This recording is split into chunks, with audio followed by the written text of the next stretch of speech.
alkate jauna, DIPC-ko presidentea eta zuzendaria, jaun Andreak arratsaldeon.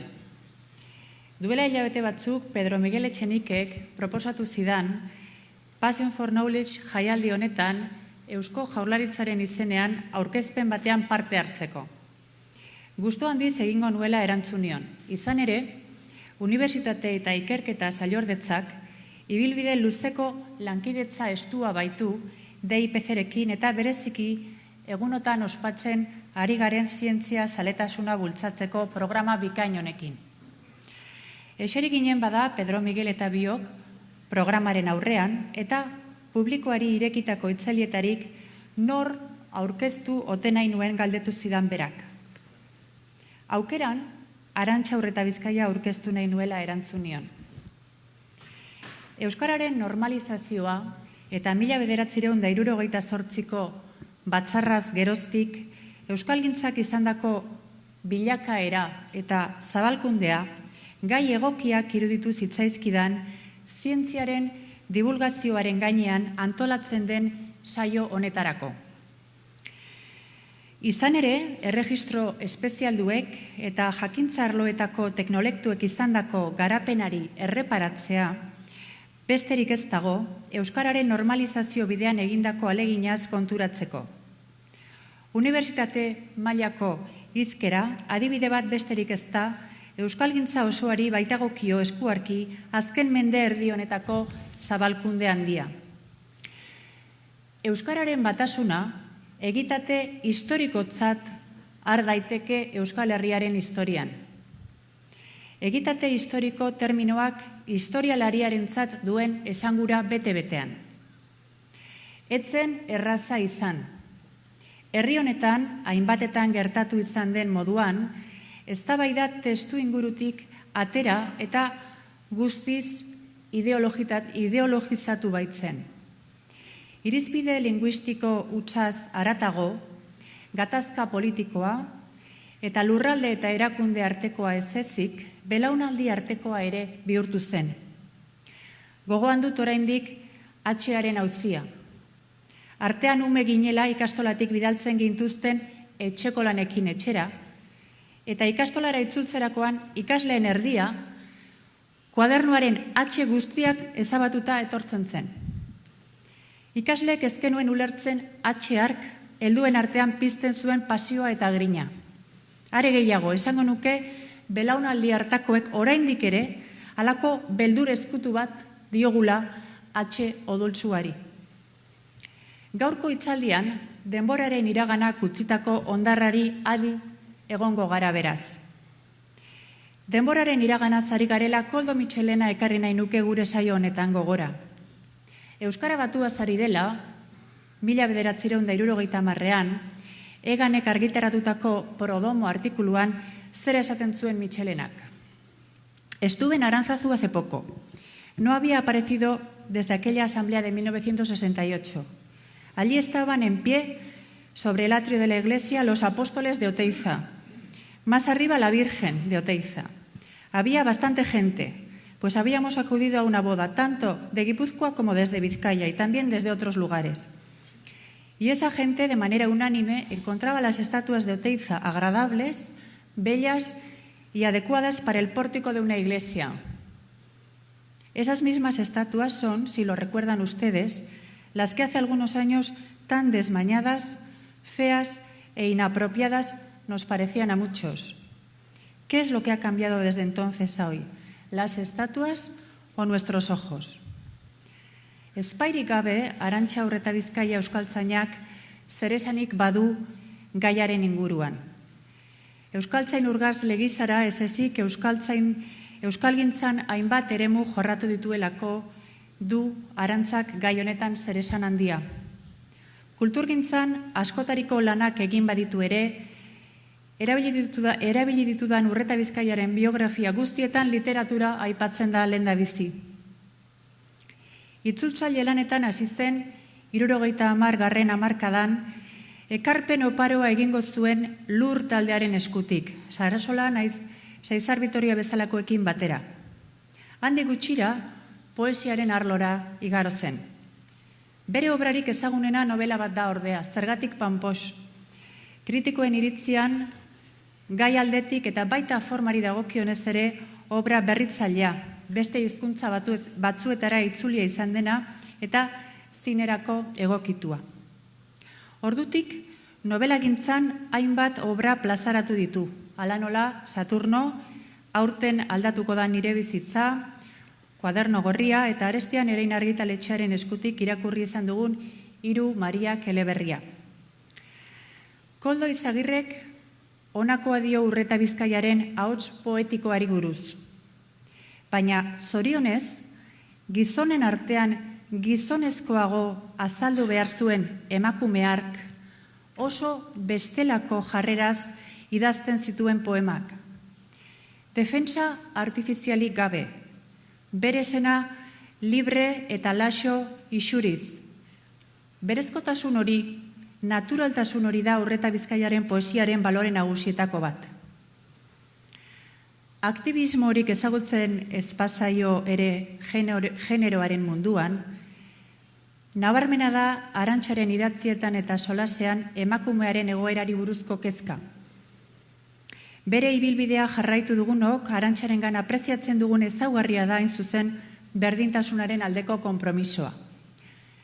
Lehenago esan dut, literatur sorkuntzan ibiltzeaz gainera beste hainbat arlo landu dituela Urreta Bizkaiak kulturaren eremuan. Kazetari izan da, hedabide gehienetan, telebistan, irratian eta baita prentsa idatzian ere, aktore eta gidoigile ere ibili da. Ez da seguruenik izango euskal kulturan Arantza Urreta Bizkaia bezain personalitate polifazetikoagorik. Eskertzekoa da beraz, euskalgintzan hainbeste eman duen autorea izatea gaur gure artean. Eskerrik asko Arantza, zurea da hitza.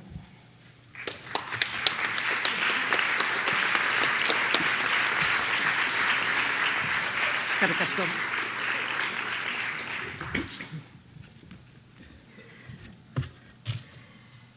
Arratsaldeon. Eskerrik asko lehenengo hain aurkezpen esku zabalagatik eta zuei eskerrik asko etortzeagatik eta eskainiko didazuen arretagatik. Hitzaldi hau emateko mandatua onartu nuenean, hasieratik nekien zer kontatu nahi nizuen. Aurkezpen honek aldiz lanak eman dizkit irudi baten bila ibili naizelako zertaz jardun behar dudan adierazteko. Lehenik, pentsatu nuen gurea lurralde menditsua dela baliatuz kontatuko nizuela nola burutu genituen 8.000ko euskararen inguruan 20. mendean. Gero, pentsatu nuen hiztunen kopuruari helduko niola. 2 hizkuntza boteretzeruen artean bizigera esango nizuen. Gaztelerak 400 milioi hiztun ditu. Frantsesak 200 milioi. Euskerak berriz, milioi bakarra. Azkenean, erabaki nuen Isaac Newtoni hartuko niola maileguan hain ezaguna den esaldia. Horrela, idatzi zuen Newtonek. Gure begirada hain urrutira heldua da, gure aurreko erraldoien bizkarretara igo geralako izan da. Singularrean zekarren esaldia Newtonek, baina nik pluralean jarri dut gure egoerari hobeto egokitzen zaiolakoan. Hauxe da gaur kontatu nahi dizuedana. Ze erraldoien lanari esker gauzatu ziran ikastolen sorrera eta edapena eta euskararen batasuna. Biak ala biak, nire ustez, euskerak mendeetan eman ditun aurrera pausorik handienak. 3 erraldoi nabarmendu ditut. Elbira Zipitria, Gabriel Aresti eta Koldo Mitxelena.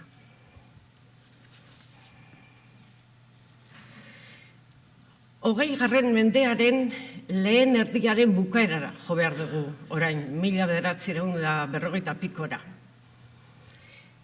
Gerraren oroitzapena gordinik zegoen oraindik. Eta gainera gerra bukatu ondoren ere, Frankoren gobernuak beldurra ereiten jarraitzen zuen. Isunak, atxiloketak, fusilamenduak. Irakaskuntza osoa, pribatua naiz publikoa, gazteleraz zan. Etzegoen lurralde honetan unibertsitaterik, ez gaztelerazkorik, ez euskerazkorik. Euskerak bere garairik ilunenak bizi zituen. Etzan euskera debekatu sarritan entzun dugun bezalaxe, gerra ondorengo lehenengo urtetan debekatu zana euskeraren erabilera publikoa izan zen. Baina hainbatek, askok, bildur hori biderkatu egin zuen, da erabaki zuen norberaren etxean ere etzala euskera egitea komeni. Aldiz, beste batzuk, urrengo belaunaldiari pasazioten hizkuntza, eta iruditzen zait gutxieneko aitorpen hori zor diegula amore eman ez zutenei. Gainera, nork bere euskalkia erabiltzen zuen, etxean ikasitakoa. Hizkuntzalari batentzat distantzia txikia dago euskalki baten da bestearen artean, baina alfabetatu gabe geundenontzat distantzia batzutan izugarria egiten zen, elkar ulertzea trabatu arte. Garai haiek bizi izan ditunak izango ditu seguru horrelako adibide asko, baina nik Hondarribiko bat kontatuko dizuet. Hondarribiko arrantzaleek beti esan izan dute, Bermioko edo Lekeitioko arrantzalekin hitzaiteko, hobezela gaztelerarik okerrena, euskerarik hoberena baino.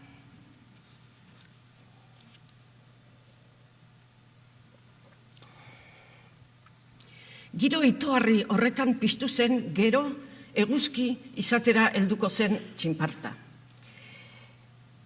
Emakume txiki batek landatu zuen hazia, Elbira Zipitriak.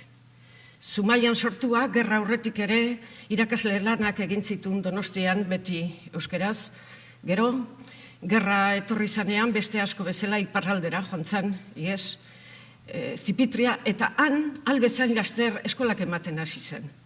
Baina beste gauza garrantzitsu bat gertatu zitzaion Zipitriari egonaldi hartan.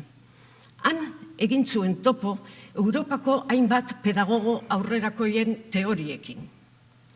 Itzuli izan Zipitria Donostira, hasi zen berehala eskolak ematen etxe batean edo bestean. Halako batean eskola finko bat antolatuko zuela erabaki zuen arte. 1946an zabaldu zuen eskola hura. Bere etxean, Donostizarrean, bere etxeko gela bat zan ikasgela. Han, lurrean jarrita ikasten zuten aurrek. 10 neskamutil bildu zituen goizez, beste 10 neskamutil arratsaldez. Neskak eta mutilak batera, sasoian iraultzailea zen zerbait. 10ko zenbaki hori etzun Zipitriak kasualidadez aukeratu. Legearen arabera, 10 arte klase partikularrak ziren. Eta hori esaten zien Elbira Zipitriak zertan ari izan galdezka zetozen inspektorei, berak klase partikularrak ematen zituela. Izkutuko eskola zen ura. Baina eskola bitxiarren bereizkuntza bakarra etzan euskera. Horrekin batera, Zipitriak metodo pedagogiko berritzaileak erabiltzen zituen matematikak edo irakurketa irakasteko. Inondik ere inguruko eskolak erabiltzen ez zituztenak. Hori guztia, ia libururik gabe, etzegolako libururik. Trukean, sarritan ateratzen ziren gelatik irakaslea eta ikasleak kalera edo portura arraiak ikustera edo gaztelura landareak aztertzera. Hori ere sekulako nobedadea garai hartan. Irudiak gehiagei bortxatu gabe, esan dezakegu Zipitriak eta berarekin lan egin zutenak I+D+I-ren antzeko zerbait garatu zutela. Eta ez hasieran bakarrik, ez alabeharrez bakarrik. Noski, Elbira Zipitriak etzun bakarka lan egiten, antolamendu bat zegon bere inguruan, eta gainera, berak irakasle berriak trebatzen zituen, eta irakasle horiek eskola berriak zabaltzen zituzten. Hautxe da, Zipitriarekin batera, aintzindari izan zen Karmele Esnalek kontatzen diguna garai adiei buruz, ETB-ren artxiboko irudietan. Niretzako izan zen izugarrizko deskubrimentua, nola ematen zuen klasea. Eta dinamika hartan eskola aktibo bat ezagutu nuen. Ordu arte enun ezagutzen eskola aktibo bat. Baina Elbirakin ezagutu nuen eskola aktibo bat. Eta batez ere euskera. Nei esan zidaten, ikastola guztik denbora hartan zeuden 1955 urtean parte zarrean. Eta nei esan zidaten komeni zitzaidala Donosti erdian zabaltzea, Donosti danak ez izateko Donosti zarrean. Orduan nik zabaldu nuen Pedro Egaña bigarren bizitza. Eta orduan erdikoak junbeharrean parte zarrea joaten ziren Pedro Egañara. Baina nik hartzen ditun 5 urtetik gorakoak. Oraindikan ere Donosti erdian etzegoan 5 urte arteko ikaslerik. 5 urte arte dana joaten ziren Alderdi zarrea. Andreño Faustinen gana, Faustina Carril, Andreño Itziar Arcelus, hoien gana joaten ziren 5 urte arte. Eta 5 urtetik gora, sakabanatzen ziren batzuk Elbiren gana, bestik Jon Efor Kadain gana, eta Donosti herrialdeko nire gana. Bi puntu azpimarratu nahi ditut Karmel Esnalen hitzetan. Bata, pedagogia eraberritzeko borondatea. Eta bestea, antolamendua. Izkutuko eskolen atzetikan antolamendu bat zegoen da. Antolamendu horrek esan zion Karmel Esnali, komeni zaizu eskola han edo hemen antolatzea. 20 haur ziren 1956an. Handikan 30 urtetara, Franco hiltzenean, 30.000. Gerra aurrean ez bezala gizarteak erantzun egin zion Elbira Zipitriaren eta gainerakoen deiari. Lan kolektiboa izan zen, askoren bultzada izan zuena, eta isileko lana gainera. Diktadurapean bizi ez danak nekez ulertuko du zer ziren garaiaiek, nola loratzen zen beldurra baster guztietan, nola kostatzen zen, batez ere diktaduraren kontra zeudenentzat, nola kostatzen zen konfiantza edonorengan jartzea. Baina gurasoaiek ezkutuko eskolengan jarri zuten konfiantza eta askotan dirua ere bai. Seguru bati baino gehiagori esan ziotela sasoi hartako esaldi sakratua. Ez zaitez istilutan sartu. Hori, egunero esaten ziguten goizta arratzalde. Baina gurasoaiek dozenaka hasieran, 100 gero eta milaka azkenean beldur horri aurre egin zioten. Eta guztia erakundeen laguntzarik gabe. Are gehiago erakundeen kontra. 1965an hasi ziren legeztatzen ikastolak gehienetan Elizaren babesean. Franco hiltzenerako hasi txiki hura zugaitz sendo bihurtu zen. Eta bultzada horrek euskaldunduko zuen etorkizunean irakaskuntza sistema. Eta bultzatuko zituen gainerako eskolak pedagogia eraberritzera.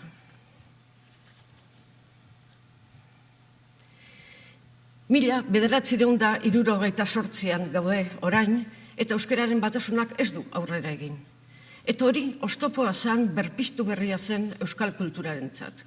Oztopo irakasle eta ikaslentzat, idazle eta irakurlentzat, oztopo momentu hartan lanean 2 urte zeraman ez dok 13rentzat.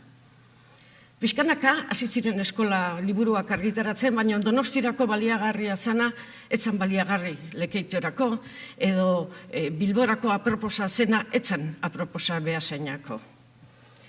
Ordurako, egin ziren euskara batzeko saio bat baino gehiago, arrakastarik gabeko saioak, gero Ibon Sarasolak kontatuko digunez, eta ez hain modu orokorrean, sasoi hartako pertsolariek ondo asko zekiten, hainbat plazatan bertako euskalkira hurbildu behar zutela baldin eta ulertuko bazituzten.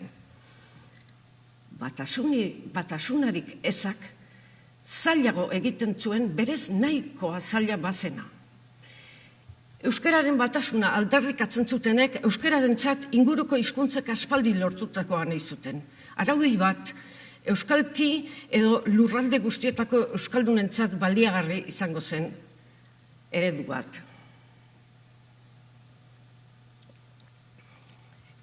Euskaltzaindia bere lehenengo 50 urteak ospatu behar zituen eta helburu horrekin antolatutako bilera batetan, idazle batek, Gabriel Arestik, esan zuen ondo zeudela musika, festak eta dantzak, baina ospakizunik hoberena, behingoz euskararen batasunean urratsak ematea zela. Seguru Arestik ez zuela bere proposamena modu xamurrean egin, baina bai modu konbentzigarrian. Euskaltzaindiak erabaki zuen urte hartan 1978an kongresu bat antolatuko zula Arantzazun eta Oñatin euskararen batasuna oinarri hartuta. Horra, Arantzazun ateratako, lan egun haietan ateratako argazki bat jabetuko zinatenez, gonadun ugari eta emakume gutxi. Bilera haietan, Michelenaren txostena abiapuntu hartuta, hartu zituen euskaltzaindiak euskara batuaren aldeko lehenengo neurriak. Arantzazun da 1978an sortu zen orain guztiok onartzen dugun hizkuntza eredua. Modu honetan gogoratzen ditu Arantzazuko egun haiek bertan parte hartu zuen Ibon Sarasolak uda honetan egin diogun elkarrizketan.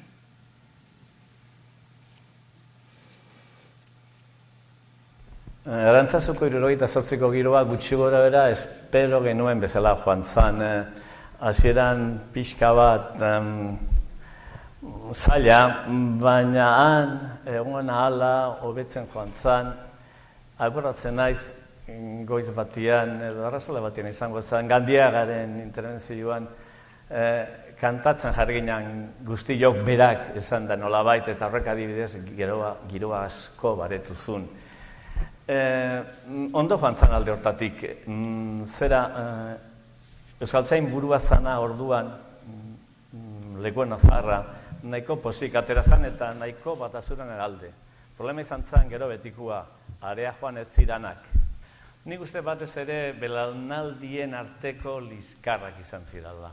Bi belaunaldi zeuden, bat tradizionala nolabait esateko eta bestea gu gazteok edo garaiatan gazteak ginenok osatzen genuena eta hori izan zen nik uste badaude datu batzuk. 1972 beraz, bospasei urte geru, 101 bi urteko hortan 101 liburu publikatu ziren. 101 liburuetatik 73 batuan publikatu ziren, ja, beraz, alde hortatik. Baina desglosia egin da, 101 liburu horiek 75 idazlek idatzi zituzten. 73 barkatu batuan idazten zuten. 15 urtetik beherako guztiak batuaz idazten zuten. Baina 50tik berako 91 batuan idazten zituzten. Hortik gora berriz, 50tik gorako personak 27 bakarrik eguneko, 27 bakarrik batuaz, eta 75tik gora 16 bakarrik batuaz. Beraz hor edadia da nik uste, idazlen adina da nire ustez, erabakigarria. Adina, azpimarratu du Sarasolak. Geroxeago entzungo dugu Garaikoetxea lehendakariak alderdi politikoa nabarmentzen duela. Horrela kontatzen du Sarasolak euskara batuaren aurrera bidea. Etzan data jakin bat izan, baina prozesunak nahiko argia izan zen. Arantzazun ja ikusi zen kontuak etzuela bueltarik. 10 urte geroago arrasaten, egintzan bigarren kongresuan ja, morfologia guztia ja batu zan. Beraz, etzan nahia bakarrik, baizik eta euskara batua askoze batuagoa zan. Problema dana dela, bestaldetik zegoen, batasun eredu bat egitea oso erresa da. Guk 20. mendian euskaldunok 4 izan genituen, bat azkuek, egin zuena, gerra horrean, Gipuzkera osotua, jende guztia txalotu zuena eta inor segitu ez zuena. Eta gerrandorenen, gutxenez Kurbigena, Oskilazorena, eta gero nolabait Michelenarena, edo Arantzazuko esango duguna. Eta hor adibidez, Ricardo Arregik, gure artean izan den buru arginetago izan da, berak hori ikusi zuen, hau gizarteratzen ez badegu, akabo. Eta euskalduntze, alfabetatze, ikaragarri izan zen, guztietan zegoen, euskalduntze, alfabetatze, hori izan zen euskera batua zera guztietan, herri guztietan sartzeko tresna, eta hori irabazita zegoen. Zein zan guk momentu hortan gendu problema nagusiena instituzioena.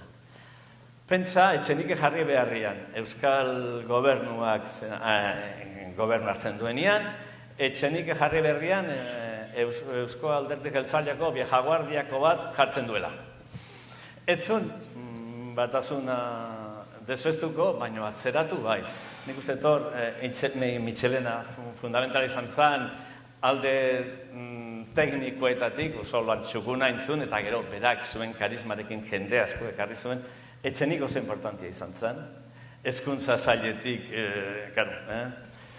ezin atzeratuzko bidea zehatzu markatu zuelako, eta gero, adibidez, deia eta eginen postura ere, prentsan, eta hor ja, hori zeratu zanean, ja etzegoen dudarik. Lan kolektiboa berriz ere, askoren parte hartzea bildu zuena.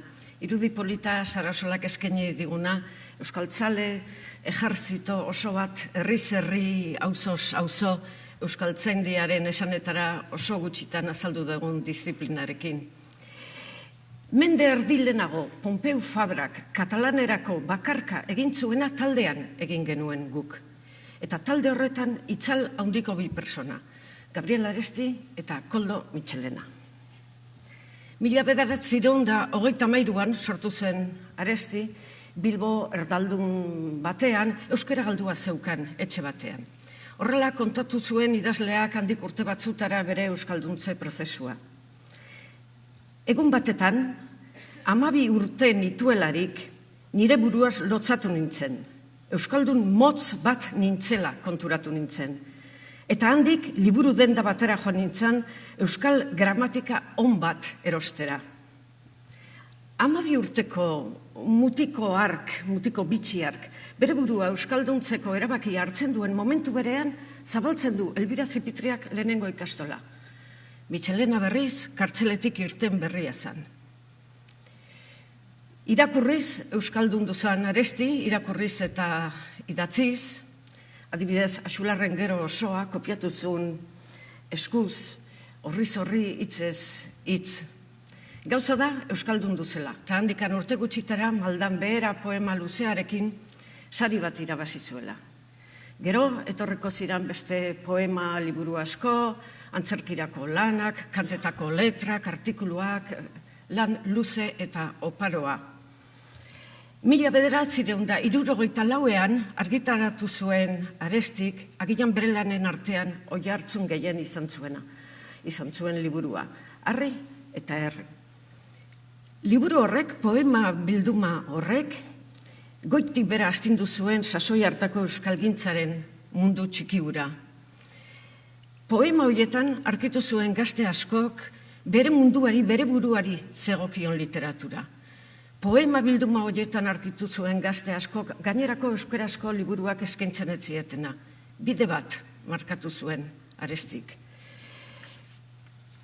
Literaturaz erakarri zituen gainera gazteak, besteak beste, handikan gutxira euskalgintzan lehen mailako izenak izango ziren Ricardo Arregi, Ibon Sarasola bera edo Ramon Saiz Vitoria. Ikusi dugu, Arestik akuliatu zuela euskaltzaindia batasunerantz, eta euskaltzaindiak ontziaren lema Michelenaren eskutan jarri zuen.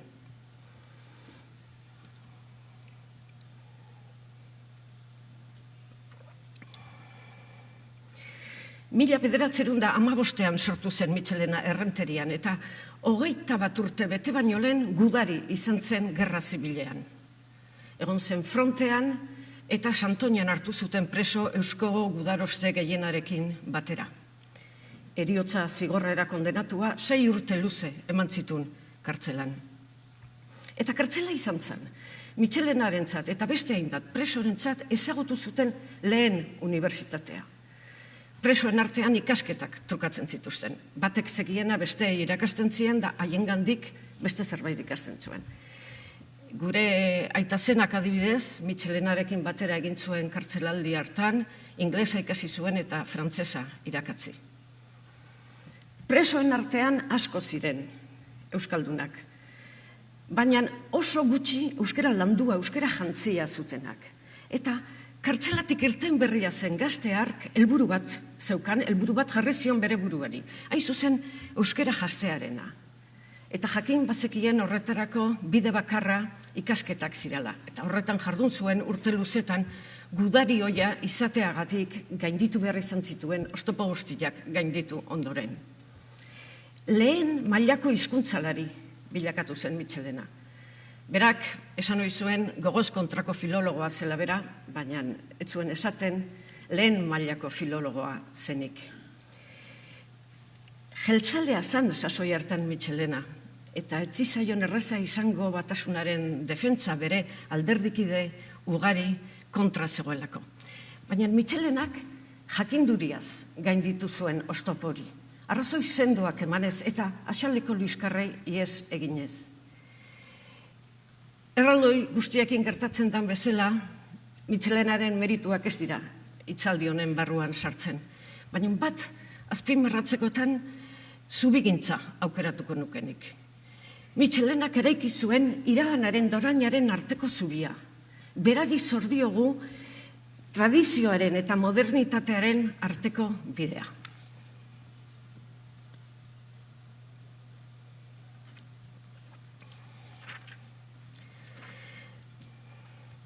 Esana dago, liskartzua izan zala hasieran eta urte luzetan euskara batuaren bidea.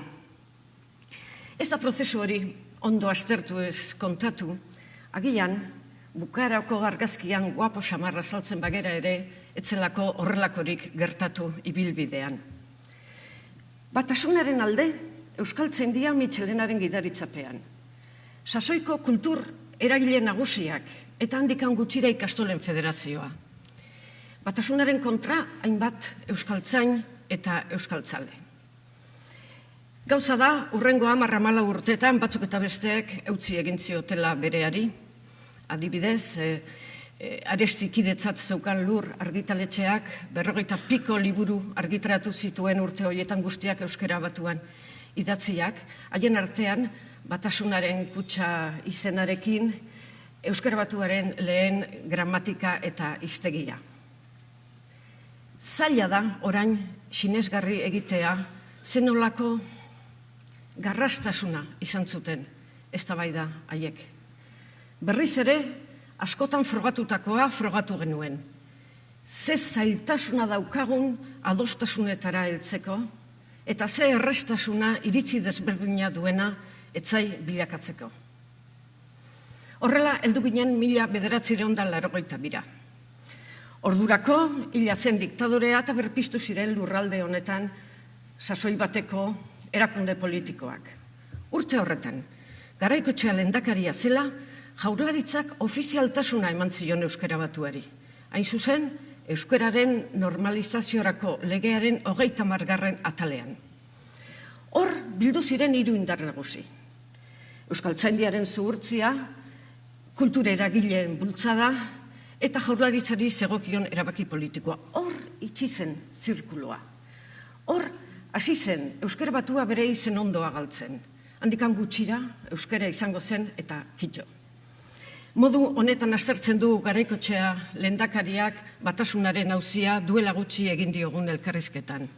Hizkuntza batek ez baldin du ahalmenik baliogarria izateko gizarte baten arlo guztietan,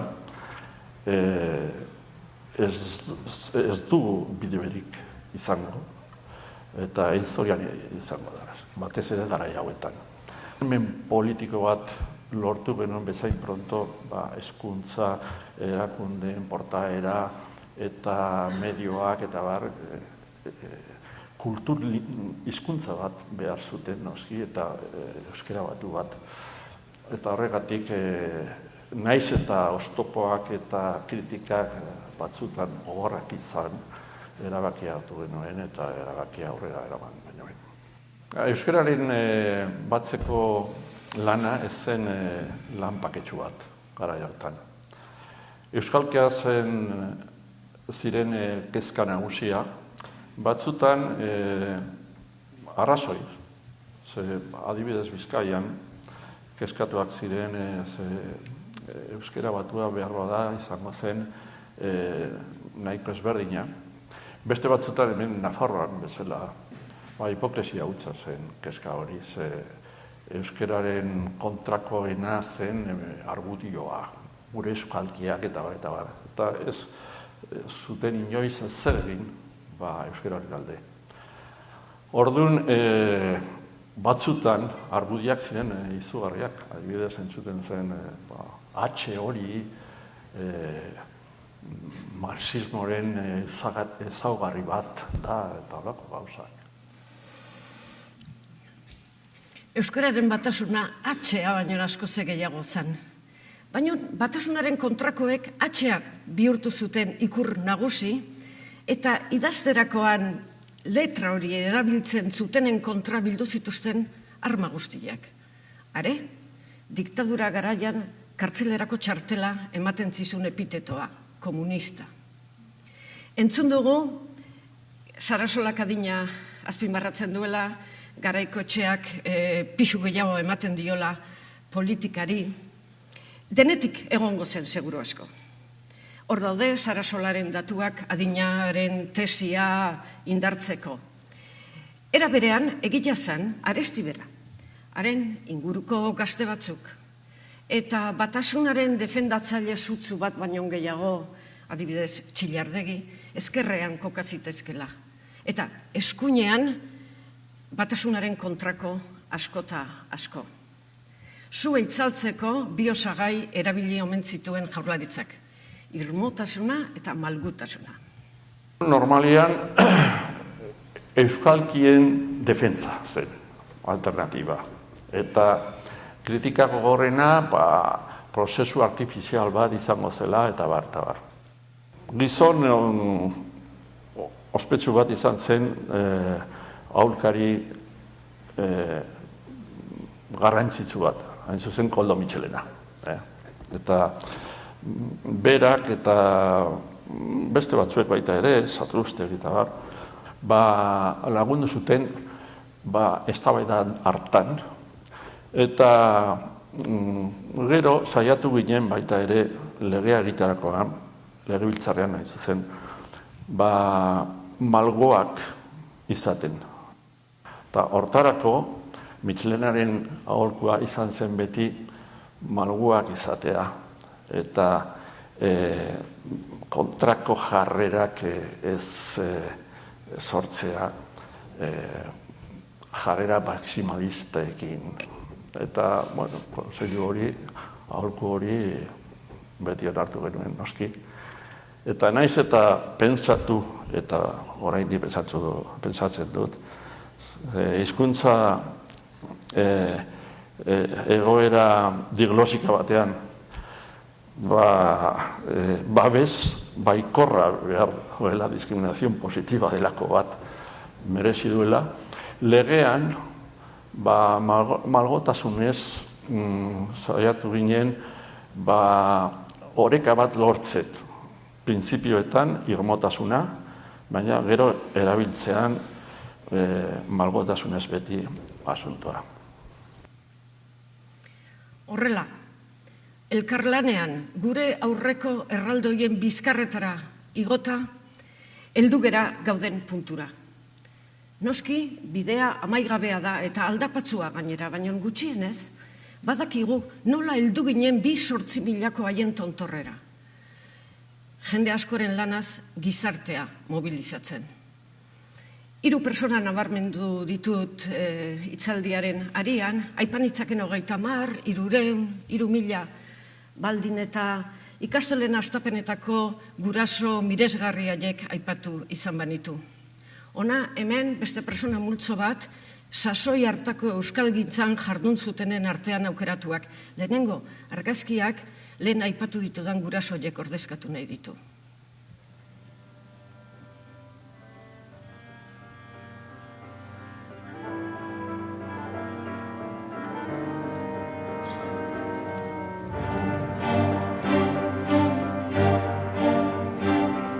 Bada bidaiga laga bogasera, zaizoi bele, armatiropun, baga bigaiga, laga bogasera, zaizoi bele, armatiropun.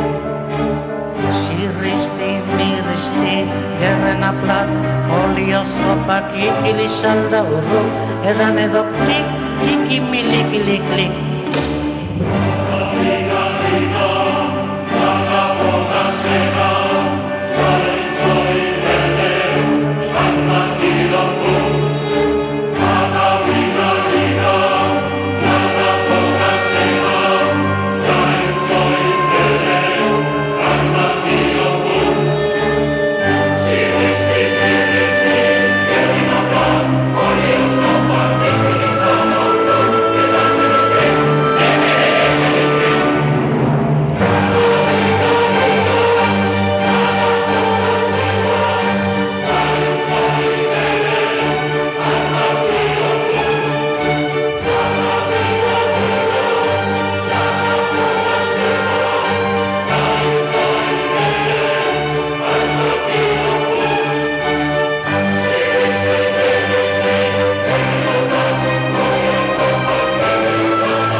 Zabayanek snavik, zwotsnarien yedias navan navos mayernaya, zodias baich wasayas ya, hanik kwas wadibias nayadashia koegia navanaya, saidias saichu saich nietsviaini, sukod vairian naiden navaria via sirashua dainan, navikiat vayosayoven nayade.